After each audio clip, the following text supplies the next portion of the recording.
ఇక్కడ వచ్చేసి గుడి గూడు అనేటువంటిది మనము ధ్వనులను తెలుసుకుందాము. చిత్రాలను చూడండి, పేర్లు చెప్పండి, వాటిలో ధ్వనులను విడివిడిగా పలకండి. గుడి అను పదంలో మొదటి ధ్వని వచ్చేసి గు. క్రింది పదాలను వినండి, కొమ్ము ధ్వనిని గుర్తించండి. గురువు, నురుగు, దురద, బురద, పరుగు, ఆకు.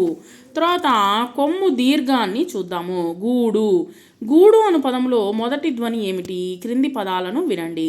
కొమ్ము దీర్ఘములో ధ్వనిని గుర్తించండి. పూజ, కూర, కూత, పూత, మూత, తూట. తర్వాత వచ్చేసి కొన్ని అభ్యాసాలు చేద్దాము. కూత, కూనలు, కూరలు, కూతురు.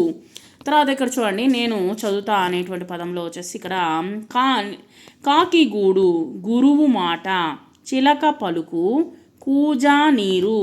తర్వాత వచ్చేసి జతపరుద్దాము.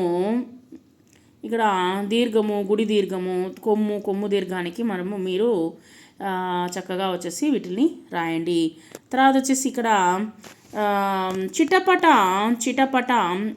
చిటపట చినుకులు కురవంగా, జల వానలు కురవంగా, పడవలు వదులుతూ ఆడాము.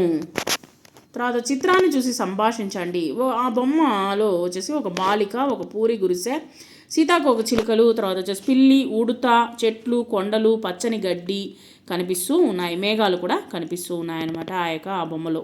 తర్వాత కొమ్ము దీర్ఘముతో కూడినటువంటి పదాలని చదువుదాము. కు, గు, చు, టు, తు, సు, రు, లు, బు, యు, ము. తర్వాత లు, కు. తర్వాత వచ్చేసి గు, చు, టు, తు, సు, రు, లు. తర్వాత బు, యు, ము.